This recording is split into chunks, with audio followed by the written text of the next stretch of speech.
Good morning students, welcome to Edu learning.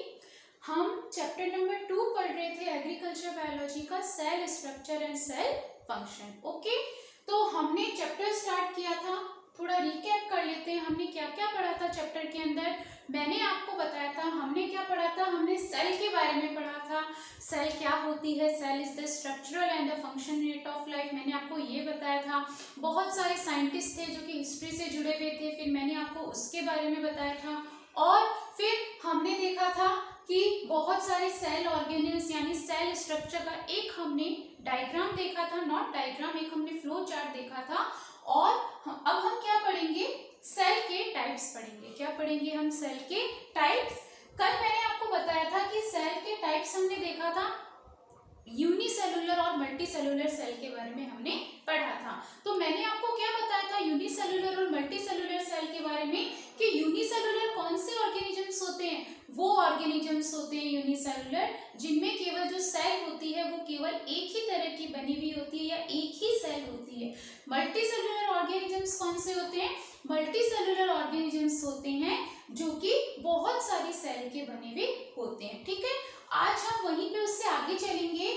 आज हम क्या पढ़ेंगे कि आज हम, ध्यान रखना, आज हम क्या पढ़ेंगे, सेल का ही क्या पढ़ेंगे, सेल के ही टाइप पढ़ेंगे, लेकिन किसके बेसिस पर?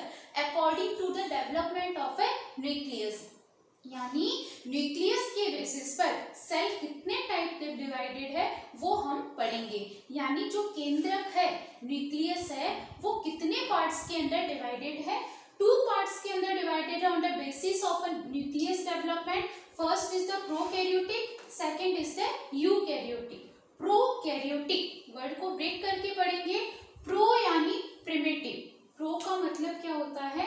प्रिमिटिव। और कैरियोन का मतलब होता है न्यूक्लियस, यानी जिसमें ऐसे ऑर्गेनिजम्स या ऐसी सेल जिसमें जो न्यूक्लियस होता है, जो कि क्या होता है, न्यूक्लियस होता है, वो वेल डेवलप नहीं होता है। यानी वो कैसा होता है, न्यूक्लियस क्या होता है, न्यूक्लियस में हम क्या बोलते हैं, उसे न्यूक्लियोइड बोलते हैं। तो वेल डेवलप्ड न्यूक्लियस नहीं होता है, प्रिमिटिव टाइप का न्यूक्लियस होता है। यानी जो न्यूक्लियस होता है उसके अराउंड न्यूक्लियर मेम्ब्रेन नहीं पाई जाती है। और प्रोकैरियोट्स के अंदर हम न्यूक्लियस को क्या बोलते हैं, न्यूक्लियोइड बोलते हैं। केंद्रक को हम क्या बोलेंगे प्रोकैरियोट्स के अंदर?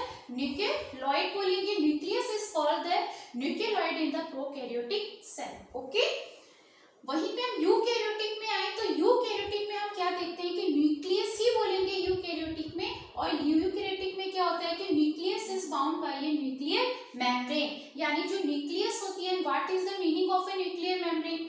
जैसे मैंने आपको क्या बताया था, सेल के अराउंड सेल मेम्ब्रेन होती है, ऐसे ही न्यूक्लियस के अराउंड क्या होती है, न्यूक्लियर मेम्ब्रेन होती है। ठीक है, तो यहाँ पे क्या होती है, वो न्यूक्लियर मेम्ब्रेन एब्सेंट रहती है। ठीक है, तो यहाँ पे क्या होती है, वो प्रेजेंट रहती है। यहाँ पे क्या होता है, वेल डेवलप्ड न्यूक्लियस होता है। ठीक है, यहाँ पे प्रिमिटिव न्यूक्लियस होता है, यहाँ पे वेल डेवलप्ड न्यूक्लियस होता है। ठीक है, दूसरी बात करें तो इसमें सेल ऑर्गेनेल्स कहाँ पे प्रेजेंट होते हैं? कल मैंने आपको फ्लो चार्ट बना के बताया था, साइटोप्लाज्म के अंदर। ठीक है, सेल ऑर्गेनेल्स होते हैं जैसे माइटोकॉन्ड्रिया हो गया, गोल्जी बॉडीज हो गई, लाइसोसोम्स हो गए, एंडोप्लाज्मिक रेटिकुलम हो गया, सेंट्रियोल्स हो गए। ये सारे सेल ऑर्गेनेल्स क्या होते हैं, जो इसमें प्रोकैरियोटिक सेल के अंदर वो सारे क्या होते हैं, एब्सेंट होता है। ठीक है, और इसमें जो राइबोसोम्स होते हैं, ठीक है, इसमें जो राइबोसोम्स होते हैं वो कैसे होते हैं, 70S type. 70, what is the meaning of 70S? Ribosome की सब यूनिट है। जब हम राइबोसोम पढ़ेंगे तब देखेंगे what is the meaning of 70S। यहाँ पे वहीं पे यूकैरियोटिक सेल में आए तो यूकैरियोटिक सेल के अंदर क्या होता है, जो सेल ऑर्गेनेल्स होते हैं वो वेल डेवलप्ड प्रेजेंट होते हैं। सेल ऑर्गेनेल्स की बात करें तो कौन से cell organelles? Mitochondria, Golgi bodies, क्या बोलते हैं, लाइसोसोम्स हो गए, endoplasmic reticulum, centriole, cilia, flagella. तो ये सारे सेल ऑर्गेनेल्स यूकैरियोटिक सेल के अंदर क्या होते हैं, वेल डेवलप्ड होते हैं। यहाँ पे कौन से तरह के राइबोसोम्स होते हैं, 80S राइबोसोम्स होते हैं। वहीं पे next protein, most important point, बहुत बार कंपटीशन में आया है कि डीएनए। डीएनए कहाँ होता है, न्यूक्लियस के जस्ट सेंटर के अंदर डीएनए प्रेजेंट होता है। ठीक है, जिसमें हमारा क्या होता है, जो कि हमारे जीन्स होते हैं, जनरेशन टू जनरेशन ट्रांसफर होते हैं, जेनेटिक ट्रांसफॉर्मेशन के लिए होता है। ठीक है, तो DNA is without histone protein and circular type का यहाँ पे डीएनए होता है। ठीक है, तो यहाँ पे हिस्टोन प्रोटीन क्या होता है, एक्चुअली जो डीएनए होता है उसको रैप्ड करके कौन रखता है, हिस्टोन प्रोटीन रखता है। जब डीएनए का स्ट्रक्चर पढ़ेंगे तो देखेंगे। तो यहाँ पे क्या होता है, डीएनए इज विदाउट हिस्टोन, ठीक है।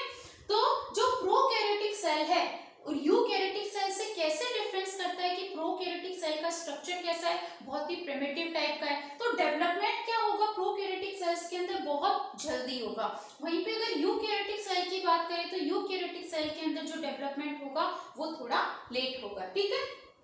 वापस देखते हैं इसके एग्जांपल्स, क्या देखेंगे, ब्लू ग्रीन एल्गी और bacteria, mycoplasma, bacteria, blue green algae, ये सारे इसके एग्जांपल्स हैं। वहीं पे हम यूकैरियोटिक सेल की बात करें तो यूकैरियोटिक सेल के अंदर कौन से एग्जांपल्स आते हैं, plant and animal cell is a eukaryotic cell. वापस देखेंगे एक बार, मैंने आपको क्या बताया, प्रोकैरियोटिक और यूकैरियोटिक सेल के बीच में डिफरेंस बताया। What is the meaning of prokaryotic, pro यानी primitive, what is the meaning of a karyon, karyon का मतलब क्या होता है, न्यूक्लियस, ठीक है। तो यहाँ पे जो न्यूक्लियस होता है उसे हम क्या कहते हैं, न्यूक्लियोइड कहते हैं। क्यों कहते हैं न्यूक्लियोइड, क्योंकि न्यूक्लियस के अराउंड न्यूक्लियर मेम्ब्रेन नहीं होती है, इसीलिए जो न्यूक्लियस होता है वो कैसा होता है, प्रिमिटिव टाइप का होता है। वहीं पे हम यूकैरियोटिक सेल की बात करें तो इसमें क्या होता है, जो न्यूक्लियस होता है वो बाउंड बाय न्यूक्लियर मेम्ब्रेन, यानी जो न्यूक्लियस होता है वो न्यूक्लियर मेम्ब्रेन से क्या होता है, बाउंड करता है, यानी वेल डेवलप्ड न्यूक्लियस होता है।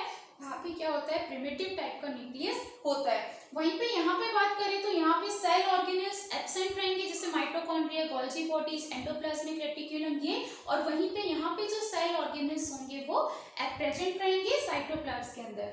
यहाँ पे जो राइबोसोम्स होंगे वो 70S टाइप के होंगे, यहाँ पे कैसे होंगे, 80S टाइप के होंगे। वहीं पे डीएनए होगा ये विदाउट हिस्टोन प्रोटीन होगा और कैसा होगा, सर्कुलर होगा। और एग्जांपल्स इसके क्या है, ब्लू ग्रीन एल्गी और बैक्टीरिया। वहीं पे हम यूकैरियोटिक सेल की बात करें तो यूकैरियोटिक सेल के अंदर जो क्या बोलते हैं, डीएनए होगा वो हिस्टोन प्रोटीन से बाउंड होगा या विद हिस्टोन प्रोटीन होगा और कैसा होगा, लीनियर टाइप का डीएनए होगा। इसका एग्जांपल्स क्या है, प्लांट एंड एनिमल्स। तो ये डिफरेंस है, बहुत बार आपके डायरेक्टली पूछते हैं कि what is the main difference between the prokaryotic and the eukaryotic cell. तो ये मेन डिफरेंस होते हैं प्रोकैरियोटिक एंड यूकैरियोटिक सेल के अंदर, ओके। सेल, इसके बाद हम क्या पढ़ेंगे, प्लांट सेल और एनिमल सेल के बीच में डिफरेंस पढ़ेंगे। क्या पढ़ेंगे, प्लांट सेल और एनिमल सेल के डिफरेंस के बीच में पढ़ेंगे। पादप कोशिका और जंतु कोशिका के बीच में हम क्या पढ़ेंगे, डिफरेंस पढ़ेंगे।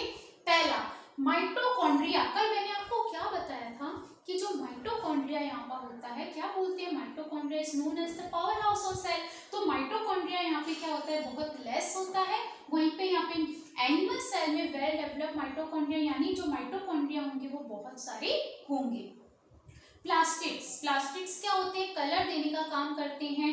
One of the plastid is called the chloroplast, है ना, जिसमें क्लोरोफिल होता है, जिसकी वजह से लीव्स हमें ग्रीन कलर की दिखती है, एक तरह का पिगमेंट है। तो प्लास्टिड्स क्या होता है, कलर देने का काम करता है। वहीं पे अगर एनिमल्स में बात करें तो एनिमल्स में क्लोरोफिल, क्लोरोप्लास्ट ये सारे क्या होते हैं, एब्सेंट होते हैं, यानी प्लास्टिड्स क्या होते हैं, एब्सेंट होते हैं। वहीं पे बात करें प्लांट सेल में most important reserve food material क्या होता है, स्टार्च की फॉर्म में होता है। वहीं पे एनिमल की बात करें तो एनिमल में क्या होता है, रिजर्व फूड क्या होता है, ग्लाइकोजन की फॉर्म में होता है। कहाँ प्रेजेंट होता है ग्लाइकोजन, एनिमल सेल्स के अंदर, लीवर और मसल सेल के अंदर। जो हमारी लीवर और मसल सेल्स है वो क्या करती है, स्टोर्ड ग्लाइकोजन को रखती है। वहीं पे अगर हम देखें प्लांट सेल में मोस्ट इंपॉर्टेंट जो न्यूक्लियस होता है वो पेरिफेरी पे होता है। क्यों, क्योंकि जो न्यूक्लियस बीच वाला जो सेंटर पोजीशन होता है वो कौन ले लेता है, वैक्यूल ले लेता है। और वैक्यूल मेनली क्या काम करता है प्लांट सेल के अंदर, वैक्यूल बहुत ही बड़ा होता है प्लांट सेल के अंदर, बिल्कुल सेंटर के अंदर होता है। और क्या काम करेगा, जो भी वेस्ट प्रोडक्ट्स हैं, जो भी वेस्ट प्रोडक्ट्स हैं उनको निकालने का काम करेगा। फॉर एग्जांपल कोई भी सेल ऑर्गेनेल या कोई भी सेल का पार्ट डैमेज हो गया है तो वो क्या करेगा, इसको निकालने का काम करेगा, ठीक है। और यहाँ पे क्या होता है, सेंटर में प्रेजेंट होता है और बहुत ही लार्ज होता है। वहीं पे एनिमल सेल की बात करें तो एनिमल सेल के अंदर क्या होता है, जो वैक्यूल होता है, एनिमल सेल के अंदर बात करें जो वैक्यूल होता है वो बहुत ही स्मॉल होता है या एब्सेंट होता है। तो वेल डेवलप्ड वैक्यूल कहाँ पे प्रेजेंट होता है, मेनली प्लांट सेल के अंदर। और एनिमल सेल के अंदर वैक्यूल कैसा होता है, बहुत ही छोटा होता है, बहुत ही कम यूज आता है। तो यहाँ पे सेंटर में जगह कौन ले लेगा, इसकी न्यूक्लियस ले लेगा, ठीक है। तो यहाँ पे प्लांट सेल में जो न्यूक्लियस होता है वो पेरिफेरी की तरफ होता है, सेंटर की तरफ नहीं होता, और एनिमल्स में जो न्यूक्लियस होता है वो क्या होता है, बिल्कुल सेंटर की तरफ होता है। रीजन बताया, यहाँ पे वैक्यूल आ जाता है, यहाँ पे वैक्यूल का साइज क्या होता है, बहुत ही ज्यादा छोटा होता है, ठीक है। तो आज आपकी क्लास में हमने क्या पढ़ा, प्रोकैरियोटिक और यूकैरियोटिक सेल के बीच में डिफरेंस पढ़ा, ओके। तो प्रोकैरियोटिक सेल और यूकैरियोटिक सेल डायरेक्टली क्वेश्चन पूछते हैं, प्लांट सेल और एनिमल सेल के बीच में भी डिफरेंस आपसे पूछते हैं, ठीक है। और एक बात कि आपसे बहुत बार क्वेश्चन आया हुआ है, हमने कुछ जैसे आपके जेट नीट में भी क्वेश्चंस पूछते हैं कि राइबोसोम्स की बात करें तो 70S राइबोसोम्स किसमें मिलते हैं, बैक्टीरिया, यानी बैक्टीरिया क्या है, प्रोकैरियोटिक है, या ब्लू ग्रीन एल्गी क्या है, प्रोकैरियोटिक है। तो यहाँ पे 70S तरह के राइबोसोम्स मिलते हैं, यहाँ पे क्या होते हैं 80S तरह के आपको राइबोसोम्स मिलते हैं, ठीक है। तो प्रोकैरियोटिक और यूकैरियोटिक सेल के बारे में हमने पढ़ा, ठीक है। कुछ पॉइंट्स और अगर हम देखें, कुछ पॉइंट्स अगर और हम देखें तो हम देखेंगे कि एक चीज और, स्टडी ऑफ सेल, मैंने आपको बताया था स्टडी ऑफ सेल को क्या कहते हैं, हम साइटोलॉजी बोलते हैं। साइटो का मतलब क्या होता है सेल, लॉजी का मतलब क्या होता है स्टडी। तो साइटोलॉजी को क्या बोलते हैं हम, स्टडी ऑफ सेल, यानी वो सेल मतलब सेल की स्टडी हम कौन सी में करते हैं, साइटो का मतलब सेल, लॉजी का मतलब स्टडी, यानी सेल बायोलॉजी के अंदर ये सब हम पढ़ते हैं, okay. Thank you very much. अगर आपको चैनल अच्छा लगता है please like and subscribe and share, okay. Thank you very much.